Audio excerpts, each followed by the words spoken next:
Selamat siang, perkenalkan nama saya Siluh Putus Ridya Utari, SPI MSI dari Program Studi Pengolahan Hasil Laut Kampus Politeknik KP Jembrana, di mana kampus ini berada di bawah naungan Kementerian Kelautan dan Perikanan. Saya sudah bergabung menjadi dosen tetap non-PNS sejak 2017 dan diangkat menjadi CPNS di tahun 2018. Di program studi ini, saya mengajar beberapa mata kuliah, salah satunya mata kuliah bahan baku pengolahan hasil perikanan dengan bobot 4 SKS, 2 SKS teori, dan 2 SKS praktikum, sesuai dengan silabus dan kurikulum tahun 2019. Mata kuliah ini bertujuan agar taruna mampu mengidentifikasi dan menerapkan penanganan bahan baku pengolahan hasil perikanan sesuai dengan prosedur.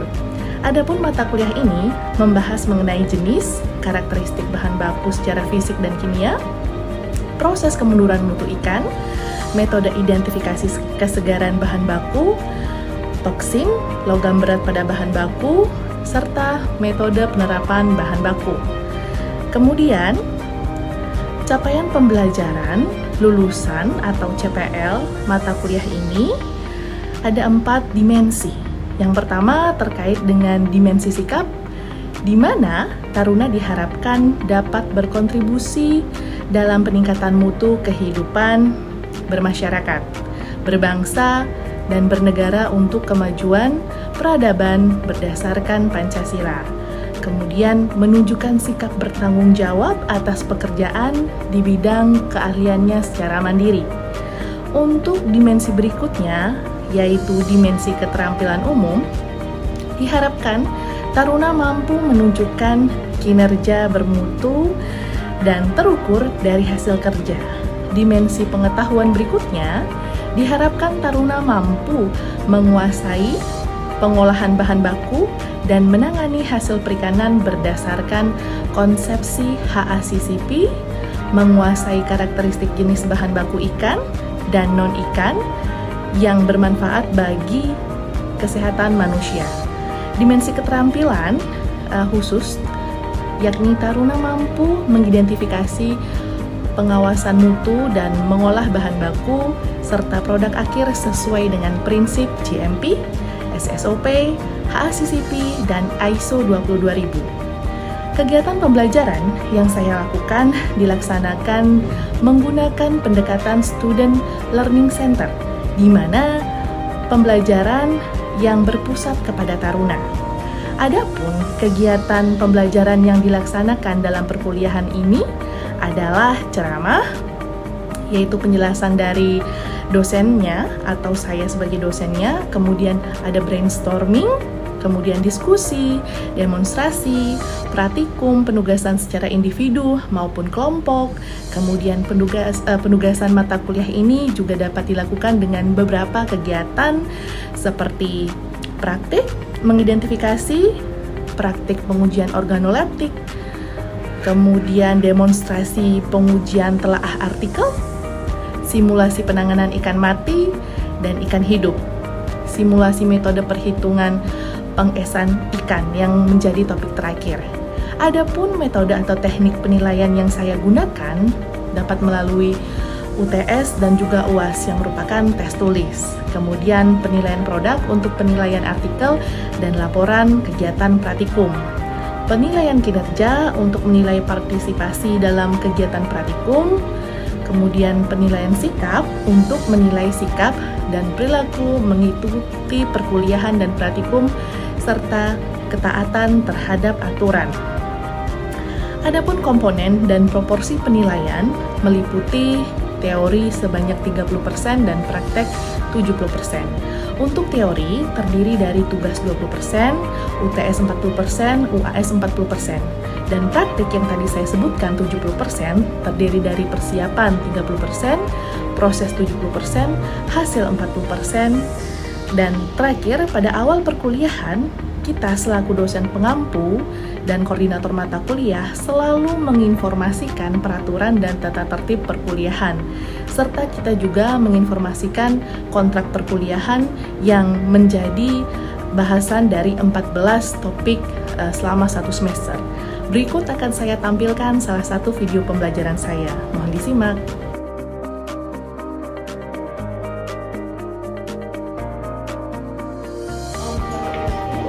Om Swastiastu. Assalamualaikum warahmatullahi wabarakatuh. Waalaikumsalam. Shalom, salam kebajikan untuk kita semua, nama budaya.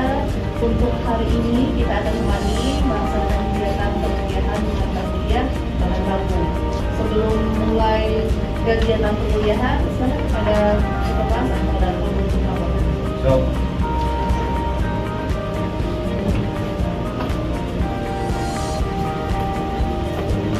Duduk siap, gerak.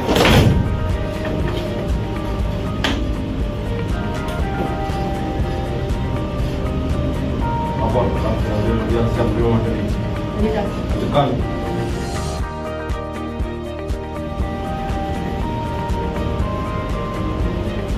Mengawali dengan berdoa mulai. Berdoa selesai. Istirahat di depan. Gerak. Dari kuliah kita terkait dengan penanganan ikan di atas kapal dan penanganan ikan budidaya. Oke, materi sebelumnya masih ingat tidak? Jadi pada saat menangkap ikan di kapal itu kita menyimpannya menggunakan apa? Ada yang tahu? Ya, es, kemudian siapa lagi? Alka. Kemudian boxing, lalu ada yang dikasih garam, ada yang langsung dibekukan gitu ya. Baik. Kemudian untuk dinding perutnya utuh, tidak pecah, tidak belly burst. Kemudian aromanya atau baunya itu segar, aroma spesifik jenis. Kalau misalnya untuk lemuru, aromanya spesifik jenis lemuru. Untuk ikan kakap, aromanya seperti ikan kakap. Itu yang namanya dengan aroma spesifik jenis. Nah, pendinginan dengan es dan fungsinya, yang pertama, jenis-jenis es itu kita ada jenis es balok, es curai, kemudian es keping, kemudian es halus, dan juga yang terakhir es tabu, seperti itu. Nah, fungsi esnya itu sendiri, yang pertama adalah untuk menurunkan suhu di titik pusat ikannya. Kemudian, mempertahankan ikan agar tetap dingin, menyediakan air es untuk mencuci lendir, seperti itu. Nah, ini adalah penyimpanan es dengan ikan. Jadi perbandingan ikannya itu hanya memperlihatkan bagian muncungnya ikan saja, tidak full badan karena itu akan mempengaruhi suhu di badan ikannya. Kemudian untuk ikannya akan lebih bagus jika dia ditata, jangan sembarangan. Kecuali itu kita mau tsunami gitu, buru-buru atau mau mencuri mungkin, tapi jangan ya. Jadi ikan itu kalau bisa perut ketemu perut, mulut ketemu punggung. Tahu aturan itu? Kemudian perbandingan esnya minimal sekali itu 1:1, maka lebih baik jika lebih dari 1:1, 2:1 ke atas gitu. Nah, yang harus kalian perhatikan ya pada saat menanam ikan dari proses tangkapan ataupun hasil budidaya. Penerapan 3C1I seperti ini. Jadi pengalamannya untuk yang bebas kapal seperti ini. Kalian harus terbiasa dengan alat-alat itu. Kemudian prinsip penanganan ikan hasil budidayanya sama dengan hasil penangkapan ikan, yaitu di budidaya dan di laut atau di hasil penangkapan ikan teman-teman kita di PTK itu sebenarnya sama saja. Yang paling penting semua ditangani dengan cepat, bersih, dan dingin, serta dilakukan dengan hati-hati, tidak merusak ikan, tidak menginjak ikannya, kemudian tidak memberikan perlakuan kasar, ditendang atau mungkin geserin, dilempar, seperti itu. Harus berdasarkan boxnya dan hati-hati. Nah, apakah ada pertanyaan kira-kira? Ya, silakan, Esa. Perkenalkan diri, nama Karunia Safitriani. Mau bertanya, Bu, kenapa kita sangat penting mempertahankan kesegaran dari ikan? Oke, terima kasih atas pertanyaannya ya. Bawa? Ya, silakan Lasmi. Jawab pertanyaan dari Esa. Ini menjawab penanganan ikan itu penting agar menjaga kualitas ikan tersebut sampai dengan sendiri. Oke. Kira-kira ada yang ingin menjaga atau menambahkan? Ya, kita Lanjut, Bu, ya, memperkenalkan diri. Nama Taruni, dari kapal diri. Oke. Izin menyanyah dan menambahkan, menurut saya, jika penanganan ikan itu memang penting dilakukan jika memakai es sampai ke pengolah, maka itu tidak akan banyak menghapuskan atau pengeluaran ekonomi ya. Ya, memang baik, terima kasih Lintang. Jadi menyanggah jawabannya Ayu Laksmi. Jadi sebenarnya memang kalau kita menambahkan es atau memberikan effort lebih untuk mempertahankan ikan itu kosnya akan tinggi. Tergantung sekarang spesies yang kita jaga itu dia pada saat kita jual dan mungkinnya oke di akhir worth it nggak setelah kita jual. Contoh, kalau misalnya kita membuat ikan lemur itu aman sampai akhir. Nah, di akhir ikan lemur itu 1 kilo bisa nggak harganya 1 jutaan kalau sampai dihidangkan di resto-resto. Kalau misalnya nggak, berarti nggak worth it. Nah, dengan diperlakukan biasa aja itu masih diterima masyarakat, apalagi yang lebih kan rugi jadinya. Nah, itu memang budaya yang kurang bagus sebenarnya. Hanya saja kalau misalnya ikannya itu tuna sirip biru, 1 slicesnya aja bisa sampai 3 juta di meja restoran, itu kenapa enggak? Oke, kira-kira ada masukan lagi atau mungkin ada pertanyaan lagi? Silakan. Oke, suka. Ya, izin Bu.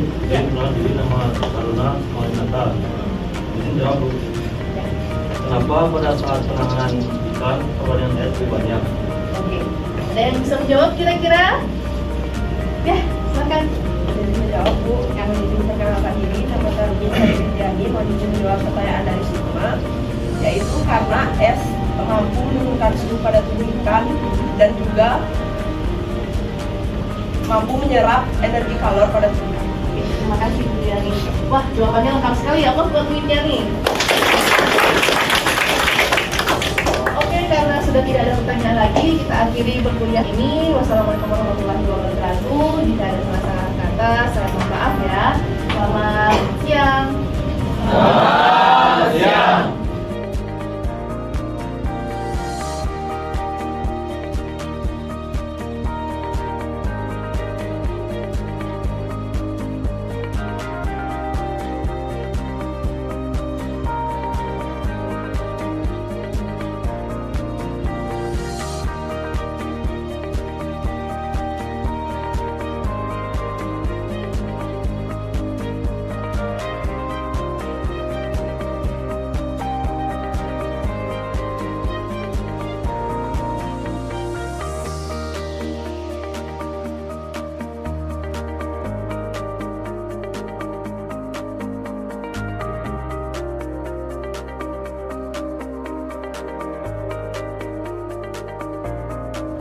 Ini formalin kit. Jadi dengan kit ini untuk mempermudah kita ngecek si ikan itu ada kandungan formalinnya atau tidak. Nah, ikannya kita cincang sedikit, terus kita larutkan dengan aqua desyanti. Nanti ini diambil sedikit ke sini, kemudian dilarutkan dengan aqua des cara pakainya pencet sedikit. Nah, kemudian kita aduk. Nah, akan kita tambahkan reagen ini. Hanya beberapa tetes saja. Ini sama, yang ini sama. Oke. Kemudian setelah kita tambahkan beberapa tetes, nanti kita akan cek dia pakai indikator seperti indikator pH.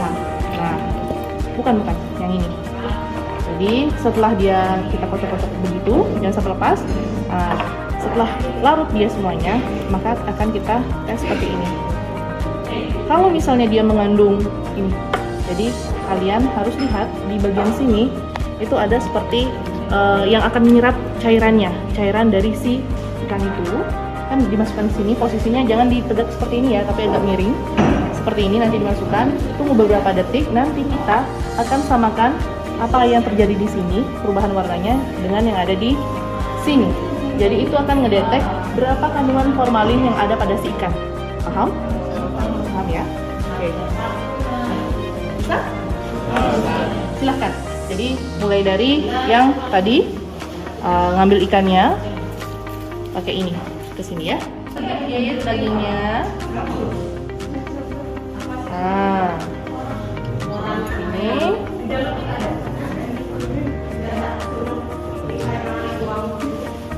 Oke, kita masukkan sini langsung.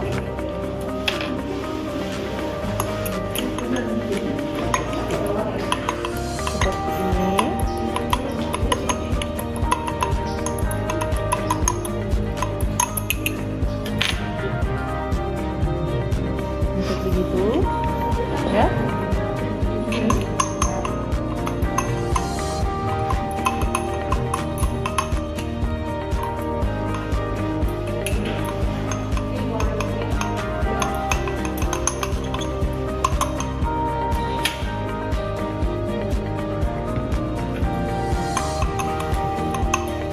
atas berapa jam?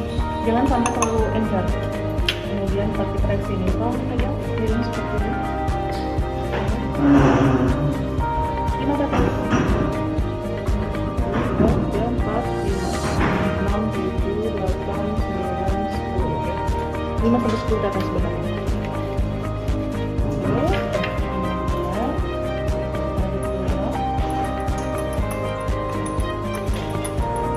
Ada perubahan warna nggak menurut kalian? Nggak, maksudnya tadi agak gimana begitu? Coba hitung ya 10 lah. 10 kali, coba 1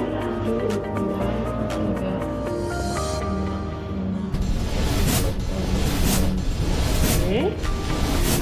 Masukkan ini juga dihitung 10. Sorry.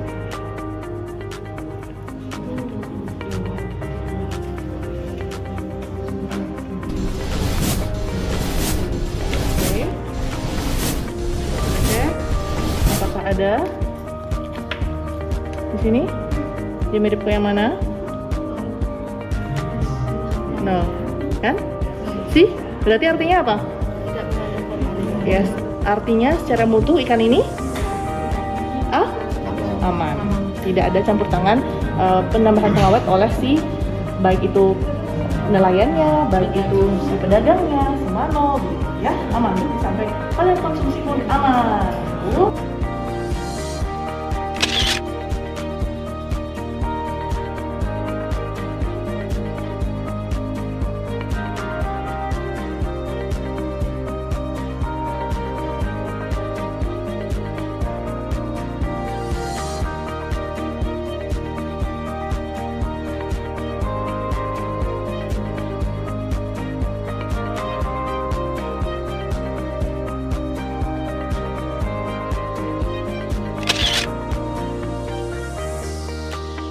Demikian video pembelajaran dapat saya sampaikan.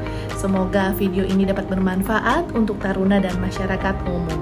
Apabila terdapat kesalahan selama proses kegiatan pembelajaran, saya mohon maaf. Dan saya terbuka untuk menerima kritik dan saran yang membangun dari kalian. Terima kasih.